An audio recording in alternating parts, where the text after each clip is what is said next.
Despite the short life expectancy, the gladiator profession was one of the most glamorous in ancient Rome. The battles between gladiators attracted thousands of spectators, including the biggest names in Roman society at the time. In this video, we will see a list of the 10 greatest Roman gladiators. 1. Tetraides. Tetraides was uncovered in graffiti found in Pompeii in 1817. These images illustrated his courageous victory over Prudes. Tetraides was a popular gladiator in ancient Rome, famous for entering the arena without a breastplate in the Myrmidon style. He wore a short sword, a large rectangular shield, a helmet, arm and shin guards. Although the details of many of his fights are not documented, he is known for defeating Prudes. Both were popular and are depicted on glass vases found in present-day France, England, and Hungary. The sculptures depict Tetraides' victory over Prudes, and, most likely, the moment when his fame reached new heights. 2. Spiculus. One of the most famous gladiators in the 1st century AD in Rome was Spiculus. Not only was he popular with the regular public, but he was also greatly admired by the notorious Roman Emperor Nero. Spiculus won battles against many skilled opponents. Nero was particularly impressed by his heroism and offered him endless palaces and wealth. Nero was so infatuated with him that, when he was dethroned in 68 AD, he wanted to die quickly at Spiculus's hands. But his advisors could not find Spiculus in time, and Nero committed suicide. Spiculus's fame did not depend solely on his relationship with Nero. Depictions of him in various ancient Roman works of art testify to his massive popularity. 3. Hermes. There are no detailed documents about the life of the ancient Roman gladiator Hermes, but he was profusely praised by the contemporary Roman poet Martial. He even devoted an entire poem to Hermes' skills as a gladiator. In the poem, each line begins with the name Hermes. Martial describes him as a skilled fighter, overwhelmingly superior to other gladiators. Most gladiators chose a fighting style, training hard to master the relevant skills. Hermes had an aptitude for using many gladiator weapons and was not only versed in most fighting styles, he was also proficient in at least 3 different gladiator techniques. This knowledge gave him a huge advantage over his opponents. 4 and 5. Priscus and Verus. These two probably won several fights as skilled gladiators, but they are best known for the legendary decisive battle where they faced each other. Priscus and Verus fought an epic contest in the 1st century AD in the famous Flavian amphitheater. The last battle was also the first major spectacle in the Flavian arena, something documented in detail by the poet Martial.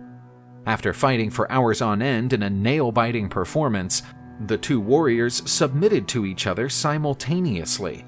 In respect for each other's skill and courage, they dropped their swords and were cheered by the crowd.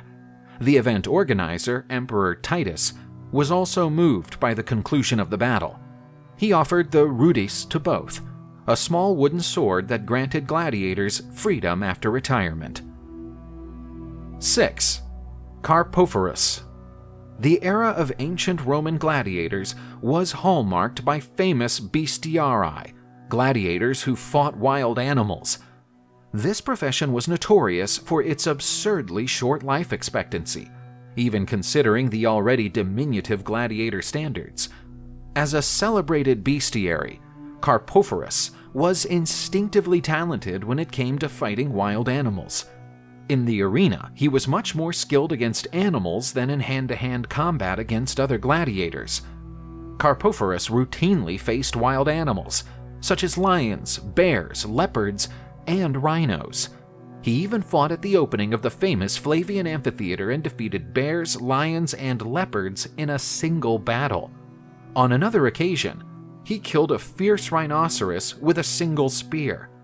But his and the audience's favorite performance was when he killed 20 different beasts in a single battle. 7. Crixus.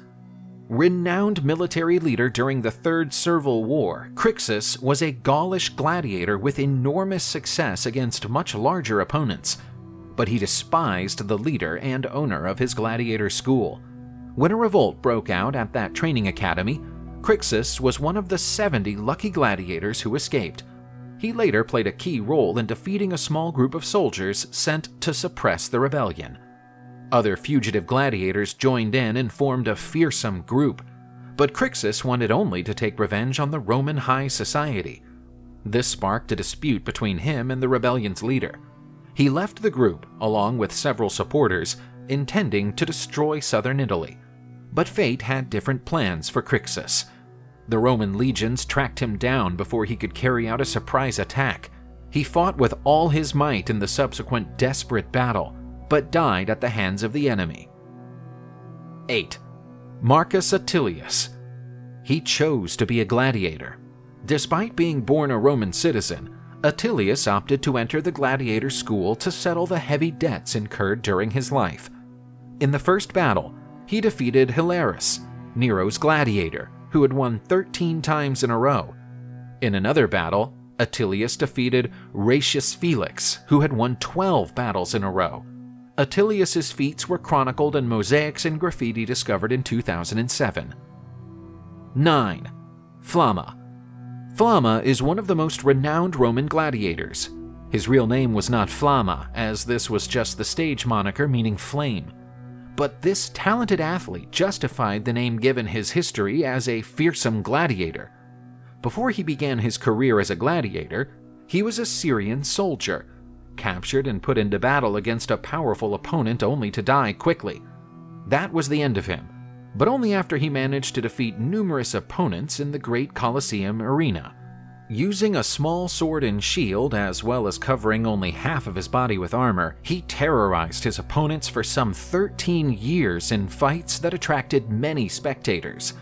When he died at the age of 30, he had fought an astonishing 34 battles, 21 of which he won, 9 draws, and only 4 defeats. He was offered a rudis and his freedom on 4 separate occasions, but he always refused the offer and continued to live as a warrior. 10. Spartacus. A Thracian soldier by birth, Spartacus was captured by the Romans and sold into slavery. His owner ran a gladiator school in Capua and figured he could profit from Spartacus's talent as a gladiator. However, a true soldier values freedom far more than anything else. Spartacus helped plan a rebellion that led to the escape of 70 gladiators from the school, equipped with improvised weapons. Crixus was among the escapees and became Spartacus's right-hand man. They escaped together to the slopes of Mount Vesuvius and freed many other slaves along the way, significantly increasing their ranks. Spartacus assembled a large fighting force. This horde defeated the Roman legions sent to capture them on more than 6 separate occasions. But in 71 BC, Marcus Licinius Crassus assembled a well-trained force of 50,000 men to wreak havoc among the rebel forces. Spartacus was unable to withstand the calculated attack of the Roman army and was killed in southern Italy, ending the story of the most famous gladiator in Roman history. Roman gladiators gained unparalleled popularity among the general public, as they were seen as true working-class heroes. Yes, most of them were slaves, but this did not detract from their status in Roman history.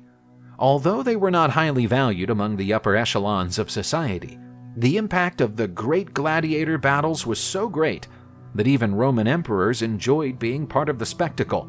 Gladiators may even have been looked down upon by upper-class Romans, but none equaled the fame and admiration that these warriors won among the common people.